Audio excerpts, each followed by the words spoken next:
he is. Hey. That's more like it. Oh. Eric's, here we go. We've got you now, Eric. Good stuff. Look, let's take a look at your team, Eric, because there's still a chance you can beat Leroy Don't celebrate too early.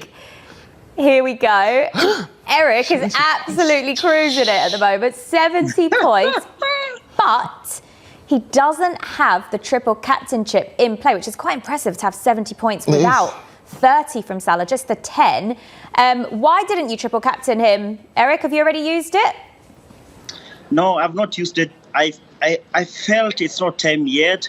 Like, I feel we'll still get some good matches from him or Hurricane. I think the previous seasons I've gotten really well with Hurricane and Aguero, so I still lean towards Hurricane towards the end of the season. So I just had that feeling that no, it's not the time for me to triple captain Mohamed Salah. And like you said at the beginning of the show, he almost blanked. Yeah, you got so lucky, Eric. Dennis, Harry Kane's been playing awful. It was the best game he's ever played in the Spurs shirt. Absolutely amazing. He's just so lucky. That can't happen again, can it, Eric? You can't get that lucky again, surely. I looked at the previous games in the Premier League between Tottenham and Man City. And there's this thing where Tottenham actually get better of Man City almost every time, from Pochettino, Mourinho, Nuno Espirito Santo. So it's like probably they may be lucky enough and get a few goals if they're not even going to win. And they have a game, I think on Wednesday they play Burnley. So it's like, let me try. I actually took out Cristiano for Hurricane. Oh, well done. Yeah, brilliant. Really pleased. You analysed it and you've done really well. You just got lucky. You just got lucky, but there's plenty to play for because if I can get Livramento, were you surprised that Trent didn't play as well? He was totally out of the squad, and that was a real surprise for everybody, Eric, as well. But Liverpool dealt with it. But what are you expecting from the Leeds game?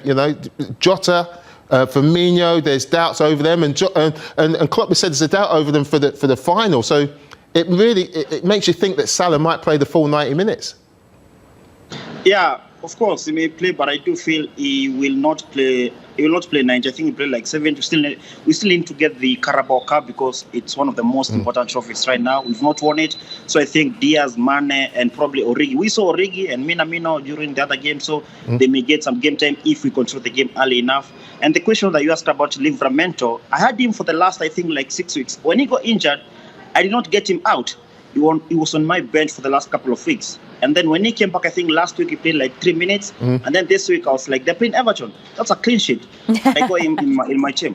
You have so much faith in Everton scoring. Eric, let's take a look now because there's 22 points between you and Leroy left for this game week, which normally you'd think is too big a gap to cover, but actually because Leroy's got the triple captaincy on Mo Salah, there's definitely a way you can catch him still, Leroy. And looking at the players you've got left, so you've got Tierney, so if you get an Arsenal clean sheet, you could go ahead.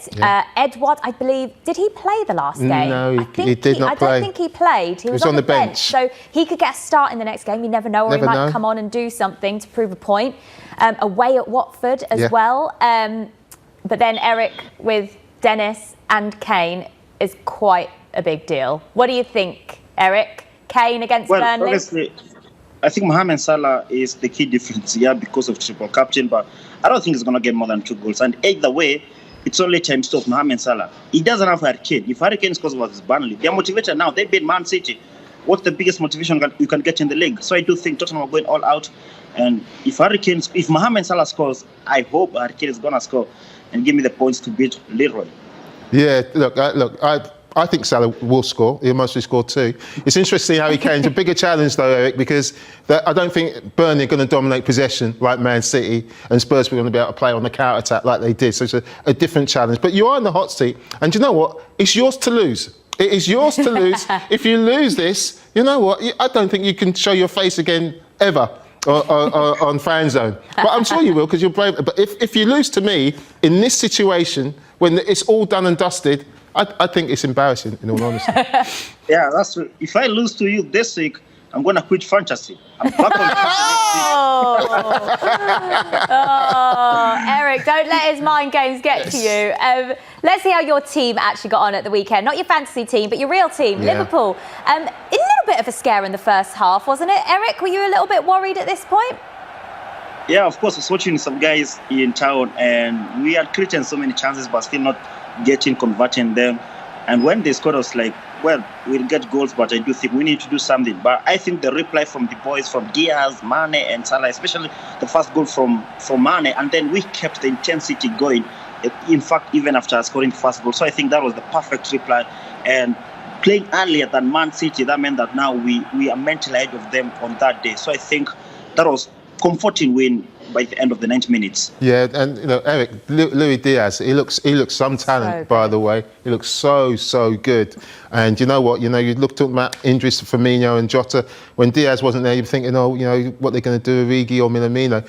This guy's on another level, honestly. When you watch him, he's on another level. He's going to be something special, especially, I don't know, when they start a story, Jules, and it starts with a goal in front of the Kop. You just feel this guy's going to have a really very, very successful Anfield history going forward. Just seems like such a Liverpool Jurgen Klopp player, doesn't he, Eric?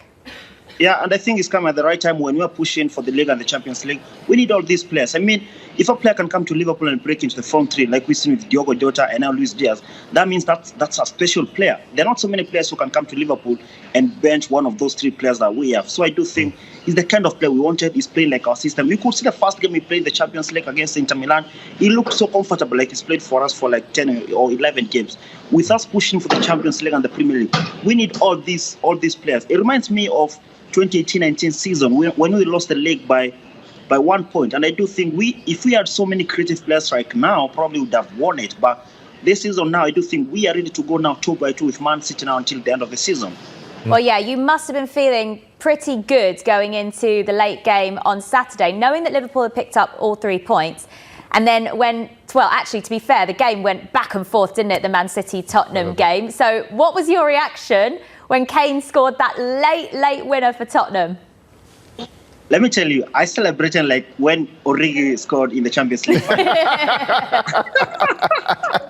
Because I knew we are back in it. I've been telling you guys, we need Man City to lose one game. And they lost on Saturday. And my best mate is a Man City fan. I was calling him every time Tottenham scored. You guys are losing. We're catching up. We had conceded this league title probably last month. And they dropped points versus Southampton and now Tottenham. I think, for me, this one was bigger than us guys winning early on at Anfield. It felt so much good. It felt relief. Yeah, it did. Amazing. I mean, this was incredible. Just thinking that, you think, no, nothing more can happen than Harry came up with a proper centre-forwards goal. And, I just felt that, Tottenham are right in there, obviously improved their top 4 pictures. But now Liverpool got to play Tottenham still as well, haven't they? Yeah. So all of a sudden, Tottenham are a bigger challenge than we all anticipated. So they're going to have a say on where this title goes. But you're right, Eric, the title is up for grabs between the top 2. Yeah, of course. When Man City go ahead of you, probably let's say by December, you just hope they can drop points. You don't even, you play your game and hope because they are so good. Man City can beat you by 1 point from January until the end of the season. So now we're lucky we're back into it now. We have to push. We have a title race. Now let's chase it. Absolutely. Love it, Eric. Yeah. Love it. We will catch up with you again very soon because from the Premier League title race, we now go to the Leroy versus the World title race because it is on. It is certainly on. I know I've dropped off ever so slightly down into 4th place. Ever so slightly. So it was Arvind who beat me last week to go ahead of me. But as you can see, Aubrey and Justin are just ahead. There is not much in this at all between the top 4.